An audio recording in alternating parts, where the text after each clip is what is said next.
Boa noite, pessoal. Vamos então para a nossa segunda aula online. Mais uma vez, em nome da coordenação e da Uniavan, agradecer a paciência de vocês. Espero que a gente não comprometa a qualidade do ensino de vocês nessa situação, mas também gostaria de, assim como outros professores têm feito, pedir a compreensão de vocês em relação a essa condição. Não é da vontade minha, do coordenador e nem da instituição que essas aulas estivessem sendo feitas dessa forma. Então, vamos da melhor forma possível tentar aproveitar o conteúdo dessa forma mesmo, tá? O dia de hoje a gente vai falar sobre aqueles dilemas em bioética veterinária que a gente já tinha comentado na aula passada. A gente vai falar sobre os principais dilemas, dar uma pincelada geral sobre o que eles são, quais as vantagens e desvantagens. Muitos desses dilemas eles ainda estão em fase experimental. Nem tudo que vai ser falado já é feito, apenas existem projetos, existem estudos, mas a bioética ela tem que se antecipar aos fatos e já começar antes que esses estudos, que essas novas ciências venham a se tornar uma realidade. Ela já tem que avaliar, se antecipar e avaliar quais são as vantagens, quais são as desvantagens, o que isso pode ferir a ética, principalmente levando em conta os animais. Tá? Então,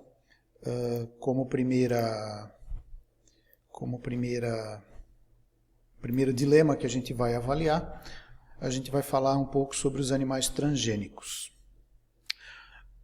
O primeiro experimento com animais transgênicos ele ocorreu em 82, tá? Quando o DNA de um rato foi introduzido num camundongo. Como é que eles descobriram que tinha dado certo, né? Uma vez que rato e camundongo são muito parecidos.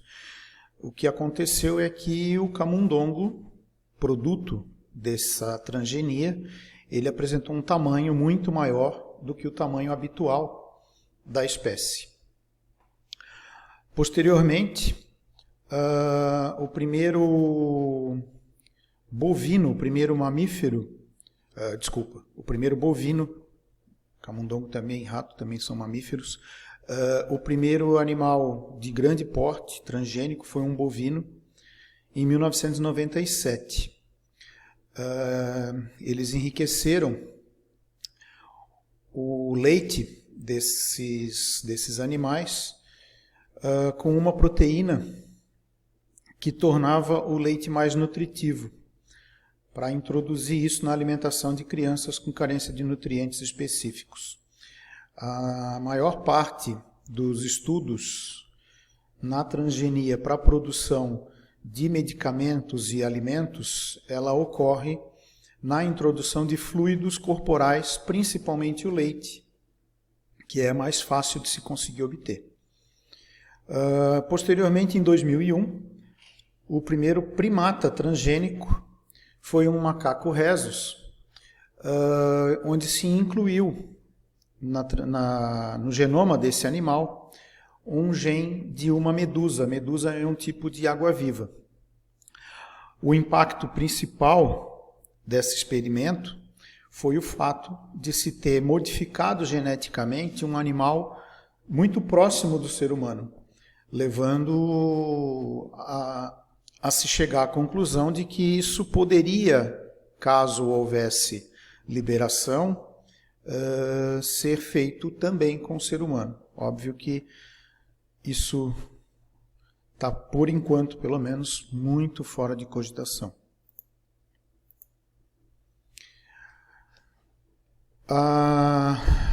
O que é um animal transgênico? Qual é a definição de animal transgênico? Federação Europeia das Associações de Ciência em Animais de Laboratório define transgênico como um animal que possui no seu genoma uma modificação artificial feita pelo homem, quer por meio da introdução, da alteração ou da inativação de um gene. Ou seja, o animal transgênico ele pode ter um gene de uma outra espécie introduzida no seu genoma, ele pode ter um gene próprio dele alterado de alguma forma, ou ele pode ter um gene inativado, ou seja, um gene que vai deixar de cumprir a sua função, a sua atividade. Segundo ainda essa Federação Europeia, esse processo ele tem que culminar com a alteração da informação genética de todas as células desse animal, inclusive as germinativas, que são os óvulos e os espermatozoides. Ou seja, o transgênico vai transmitir essas alterações para os seus descendentes. Esse gene ele pode ser proveniente da mesma espécie, ou seja, um bovino recebeu um gene de um outro animal da espécie bovina, de uma espécie diferente, como a gente citou os dois experimentos que foram colocados ali, né? Do camundongo que recebeu o gene do rato e do macaco rhesus que recebeu o gene da medusa, então de uma espécie diferente, ou até de bactérias ou plantas, tá? Então de espécies bem menos desenvolvidas do que os mamíferos ou os animais maiores. Quais seriam as utilidades desses animais transgênicos? No que eles poderiam nos ajudar cientificamente? Nas pesquisas médicas, eles podem ser usados para várias situações, né? Na análise de evolução, tratamento, sintoma de várias doenças, para tratamento de problemas metabólicos, né? Animais que eventualmente possam ser usados para a produção de algumas enzimas, de algumas substâncias que possam ser usadas em tratamento médico. Uma das principais que já ocorre, tá, é a produção de insulina no leite de vacas, de bovinos ou de outros animais. Na maioria das vezes, quando se usa a transgenia para a produção de medicamentos, se usa os bovinos porque a quantidade de leite produzido é muito maior, então a quantidade da substância é muito maior. No caso da insulina, por exemplo, né, que se produz, que se extrai do leite, eles coletam o leite, separam a insulina que está presente nesse leite, separam a insulina do restante das substâncias e utilizam essa insulina para a produção do medicamento que vai tratar os diabéticos. Para ter uma ideia, de 10 a 15 vacas transgênicas seriam suficientes para produzir a insulina que é usada no Brasil para tratar os diabéticos. Tá? Outra possibilidade, os doadores de órgãos. A gente vai falar mais à frente a respeito dos xenotransplantes. Então, uma das possibilidades que se estuda é a questão dos xenotransplantes. Poderia-se conseguir alterar os genes desses porcos para diminuir o risco de rejeição, para melhorar a atividade e a função desses órgãos, para que eles pudessem produzir eventualmente alguma substância, no caso, por exemplo, do fígado, poder produzir algumas substâncias que os porcos eventualmente não produzam e o ser humano produza. Então, com a transgenia, esses porcos começariam, os fígados desses porcos começariam a produzir determinadas enzimas que o ser humano precisaria e os porcos não. Na produção industrial, na obtenção de proteínas específicas, um exemplo de um estudo que ainda está em andamento, que foi a introdução no leite de uma cabra de uma proteína da teia de aranha. Finalidade disso seria conseguir um material mais leve, mais flexível, com uma resistência maior, para a produção de vários produtos, entre eles a produção de